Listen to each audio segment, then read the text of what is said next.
ഇന്ന് തന്നെ ഡൗൺലോഡ് ചെയ്യൂ. കാണൂ നിങ്ങളുടെ ഫേവറേറ്റ് ഷോസ്. എന്റെ രാധയെ ഞാൻ കണിമംഗലത്തേക്ക് തിരിച്ചു കൊണ്ടുവരികയും ചെയ്യും.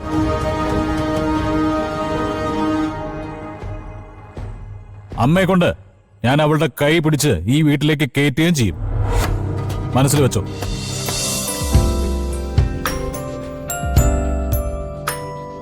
എന്റെ പൊന്നു മേഡം, ഇത്രയും നാൾ ഇതൊരു കെട്ടിടമായിരുന്നു.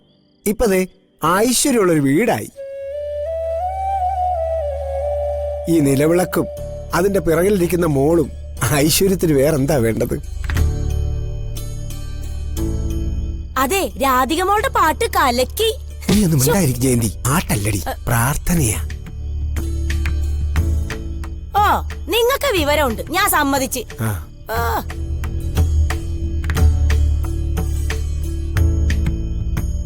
നന്നായി മോളെ. നീ പാടുന്ന കേൾക്കാൻ എന്ത് രസാന്നറിയോ? നീ വിളിക്കുന്ന ദൈവങ്ങളെ തൊട്ടറിയുന്നത് പോലെയുണ്ട്. എല്ലാ ദൈവങ്ങളുടെ അനുഗ്രഹവും എന്റെ മൂക്കുണ്ടാവും.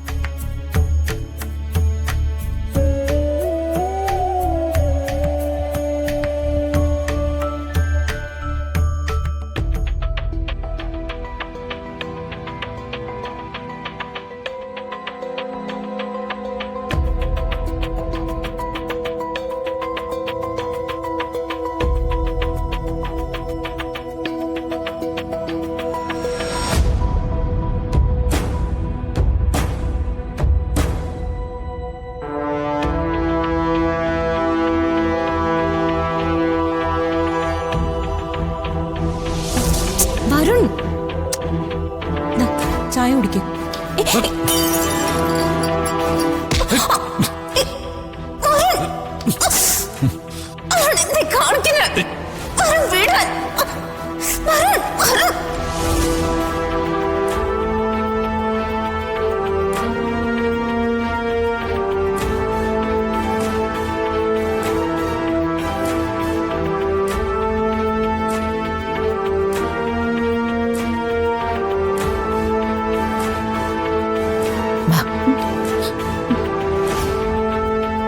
എന്താ? ഒന്നുമില്ല ചെറിയമ്മേ. എനിക്കറിയാം, നീ വരുണിനോട് സംസാരിക്കാൻ ചെന്നല്ലേ? അവനോട് സ്നേഹത്തോടെ പെരുമാറാൻ ചെന്നല്ലേ? അതെ, പക്ഷേ അവൻ തല്ലിയതോ ചീത്ത പറഞ്ഞതോ ഒന്നും നീ മനസ്സിൽ വെക്കണ്ട.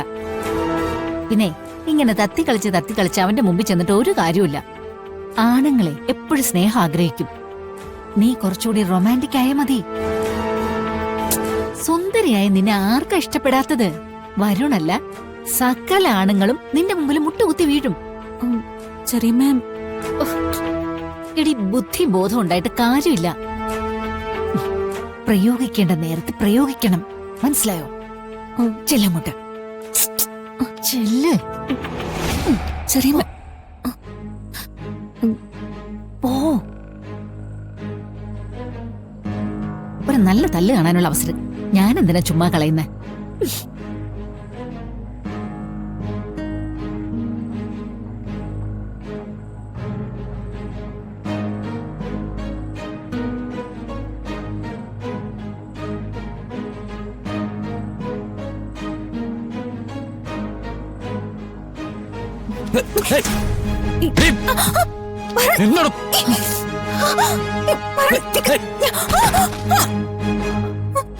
പല തവണ പറഞ്ഞിട്ടുണ്ട് എന്നെ തുടരുതെന്ന്.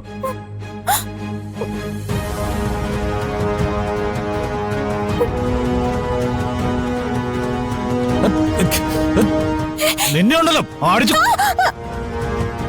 വരുൺ,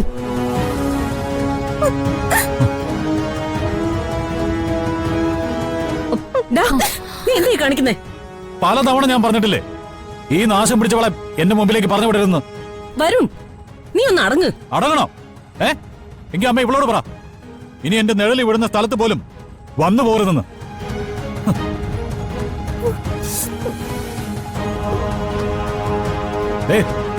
ഒരു കാര്യം ഞാൻ തീരുമാനിച്ചിട്ടുണ്ടമ്മേ, പേടിക്കാനും നാടുവിടാനും ഞാനില്ല. ഞാനേ ഇവിടെ തന്നെ ഉണ്ടാവും, ഇവിടെ തന്നെ.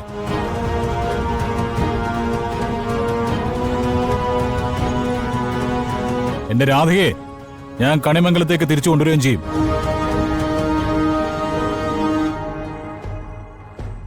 അമ്മയെ കൊണ്ട് ഞാൻ അവളുടെ കൈ പിടിച്ച് ഈ വീട്ടിലേക്ക് കയറ്റുകയും ചെയ്യും. മനസ്സിൽ വെച്ചോ.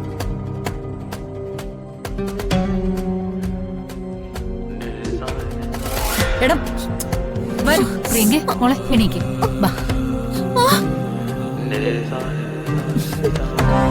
എന്തൊക്കെയായിട്ട് ഈ നടക്കുന്നേ?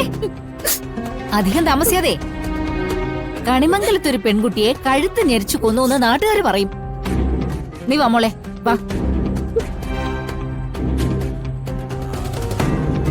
ഇനി ഒരിക്കലും ഞാൻ പറയുന്നത് എന്റെ മോൻ അനുസരിക്കില്ല അല്ലേ അമ്മേ? അവനും എന്നോടൊരു തരി ഇഷ്ടമില്ല, വെറുപ്പ് മാത്രമേ ഉള്ളൂ. രാധികയെ അവനെയും പരമേശ്വരൻ പുറത്താക്കിയപ്പോ നീ ഇവിടെ തളർന്നു വീണു. അവൻ ഇഷ്ടപ്പെട്ടവളുടെ കൂടെ പോകാതെ അവൻ നിന്റെ അടുത്ത് കാവലിരുന്നു. അത് അവന് നിന്നോടുള്ള സ്നേഹം. അത് നീ കണ്ടാലും കണ്ടില്ലെങ്കിലും.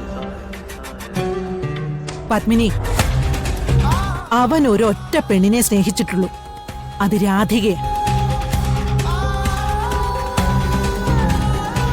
അവൻ ഒരു പെണ്ണിന്റെ കഴുത്തിലെ താലി കെട്ടിയിട്ടുള്ളൂ, രാധികയുടെ കഴുത്തിൽ.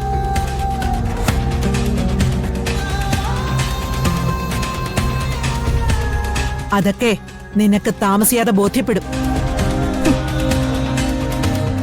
നിന്നെ അവൻ മനസ്സിലാക്കിയില്ലെന്ന് പറയാൻ എളുപ്പ. അവനെ നീ മനസ്സിലാക്കിയോ? അതോ ഇല്ല. ഒരു നിമിഷം അടുത്ത് വിളിച്ചിരുത്തിയിട്ട് സത്യം എന്താടാന്ന് ചോദിച്ചോ? അതും ചോദിച്ചിട്ടില്ല. ചോദിച്ചു പോയാ നിങ്ങളുടെയൊക്കെ വാശി തോൽക്കില്ലേ? അപ്പോ അവൻ മനസ്സുരുകി ഇങ്ങനെ നടന്നോട്ടെ അല്ലേ?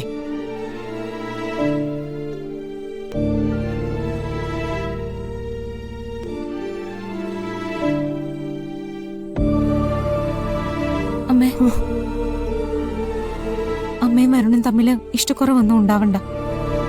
അമ്മ ഇനി എന്നെ ന്യായീകരിച്ചു ഒന്നും പറയാൻ വേണ്ട. എന്തിനാ പറയുന്നേ? ഞാൻ ഇഷ്ടപ്പെടുന്ന ആള് എനിക്കെതിരാണെങ്കിൽ പിന്നെ എന്തിനാ പറയുന്നേ? പറഞ്ഞിട്ട് എന്താ കാര്യം? എനിക്ക് വരുണിന് വേണ്ടി ഒരു കാര്യമേ ചെയ്യാനുള്ളൂ. ഞാൻ മരിച്ച് ഈ പ്രശ്നം അങ്ങ് തീർക്ക്.